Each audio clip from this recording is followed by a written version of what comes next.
Good day mga boss, this is Boss LA. Sa video na ito, ipapakita ko sa inyo kung paano kumuha ng sniper entry sa BTC USD at 1 hour time frame.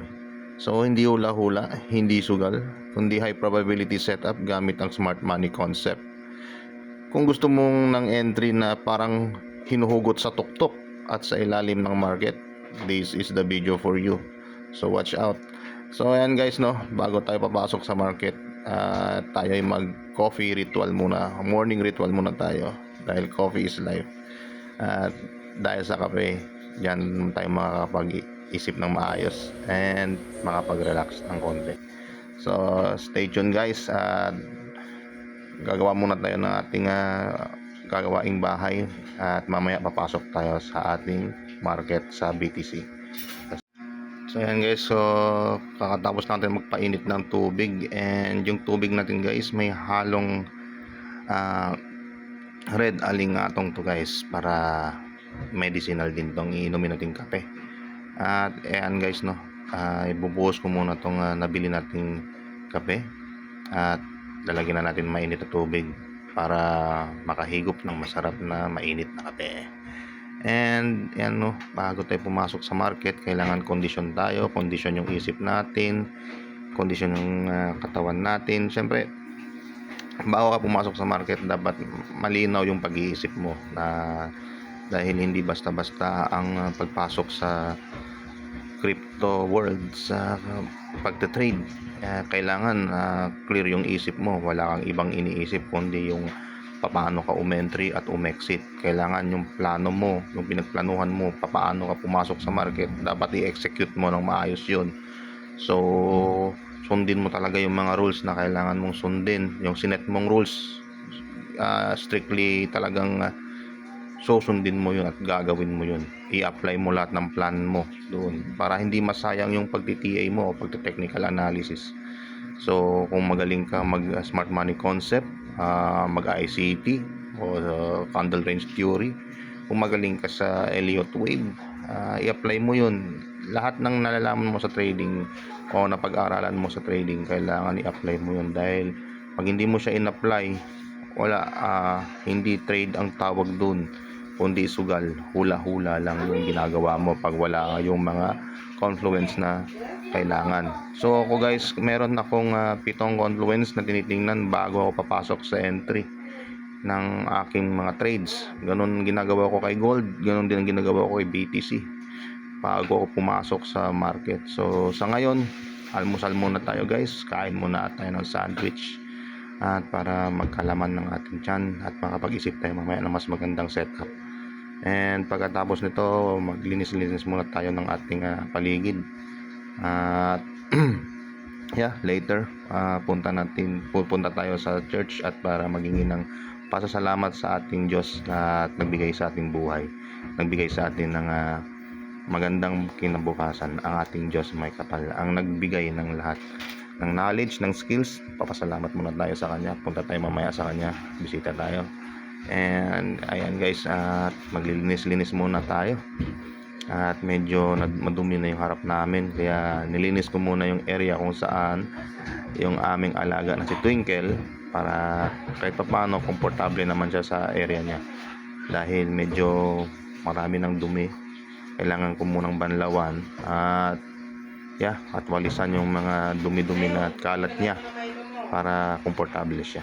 Ayan guys, maya guys, stay tuned. At ituturo ko sa inyo paano mag sniper entry setup BTC USD sa 1 hour high probability trade natin guys, using SMC, liquidity, and Fibonacci. So be right back guys. Stay tuned lang kayo sa video na to, at marami pa ako ituturo sa inyo. See you again.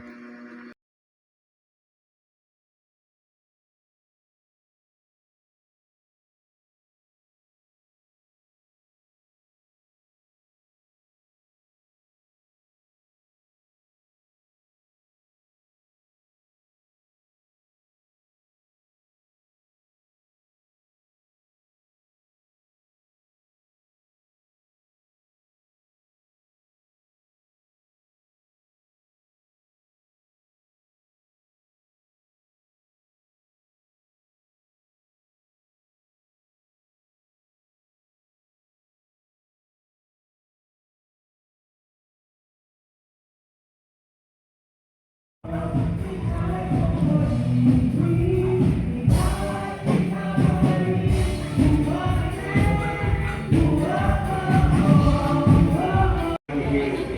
na po tayong lahat. Nakita natin yung ating mga sinasabayan kasi walang hamon yun. Walang challenges yun sa buhay nila. Ang ginagawa po nila, sinasalumat nila yung hangin. At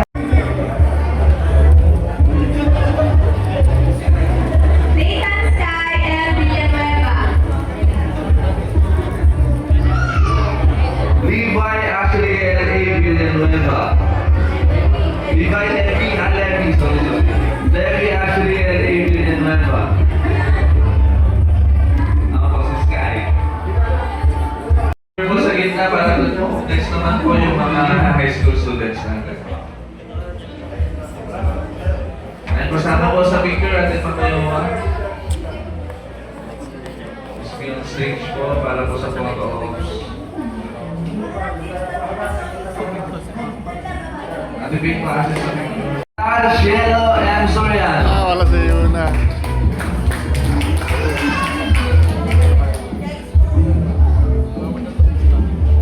Next, Rihanna, Kit, and Reem.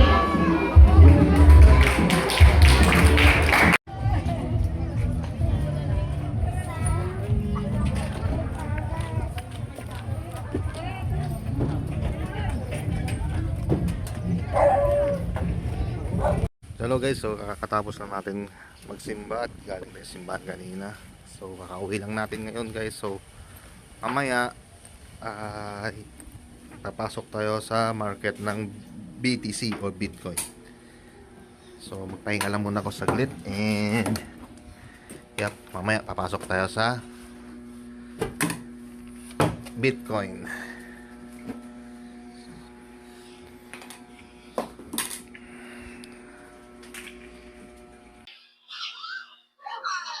So welcome back again guys, this love story here. So ngayon ay nag-plot lang tayo ng ating bias for today, kung saan pupunta si market. In-identify ko lang yung ating liquidity zones, yung ating key zones, in-identify ko. So pero mamaya pa akong gabi mag-enter. May bias ako ng buy and may bias din ako ng sell. So in-identify ko kung saan yung area saan ako magbabay. And identify ko rin yung area kung saan ako magsasell. So makikita nyo guys, sa 4 hours ako pumupunta. Actually, as you can see, pinaplat ko muna yung area o yung mga key zones kung saan ako magbabay and sell ng aking BTC. So kung makikita nyo ngayon guys, yan, dito inaalam ko muna ang direction ni BTC o saan siya pupunta. Anong gagawin niya?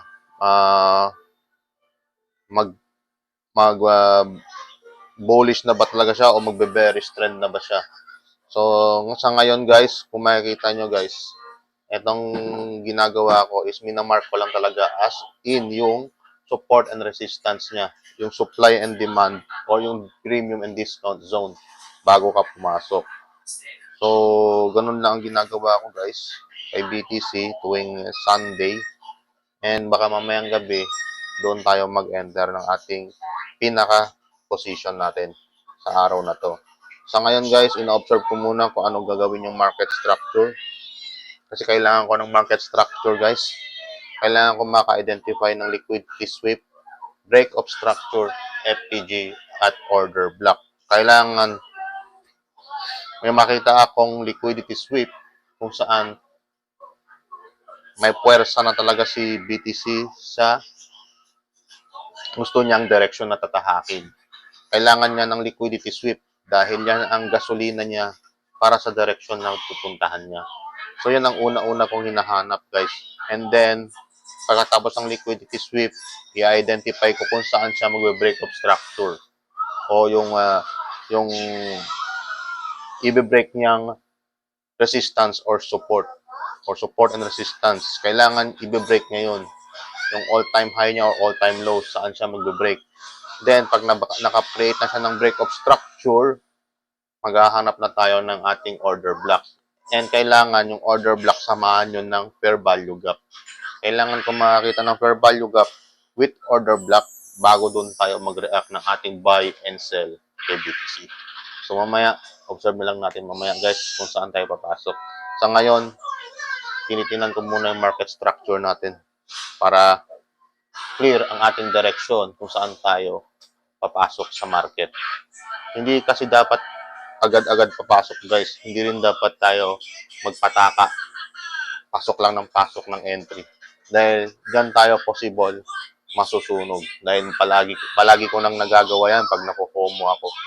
So sa ngayon guys, dahil alam na natin kung saan tayo natatalo, saan tayo naliliquidate, at saan tayo napopomo, ang gagawin na lang talaga natin, maghintay talaga tayo ng pinakamagandang confirmation, magandang market structure setup bago tayo pumasok ng ating entry. Dahil pag wala tayong market structure setup at wala tayong plano sa ating trade, sure ball, liquidity ang abutin ng account mo. Totoo yan. Maraming beses na ako nangyari sa akin yan eh. So, sa ngayon guys, observing pa tayo guys kung anong zone i-respect niya. Kasi ngayon guys, ang nangyayari, gumawa lang siya ng break of structure sa 4-hour time frame. Nagre-retest lang to siya. So, tingnan natin kung i-respect niya tong break of order block na to. Pag na-respect to, hindi niya to in-SL o hindi niya disrespect. So, ang gagawin natin dito guys is buying. For a short term, buying tayo ng scalp dito guys. Scalping buy lang. Pero sa aking daily bias guys, naghahanap pa rin ako talaga ng selling entry banda rito sa zone na to. Itong sa 63,991. Dito ako pupunta. So kung makikita nyo yan guys, mamaya ipapakita ko sa inyo saan ako entry. So sa ngayon guys, stay tuned lang muna kayo. At hahanapin muna natin ang pinakamagandang setup para sa ating buy entry. Sa ngayon guys, bearish na bearish si market. Pababa siya guys dahil may liquidity tayo nakikita dito sa ibaba. Bandang 62 and 63,000. So yun lang guys, mamaya see you again. I-update ko kayo. So alright mga boss, check natin tong chart at makikita natin na may descending triangle tayong nilagay, meaning bearish and short-term trend. May lower highs, control pa rin ng mga seller.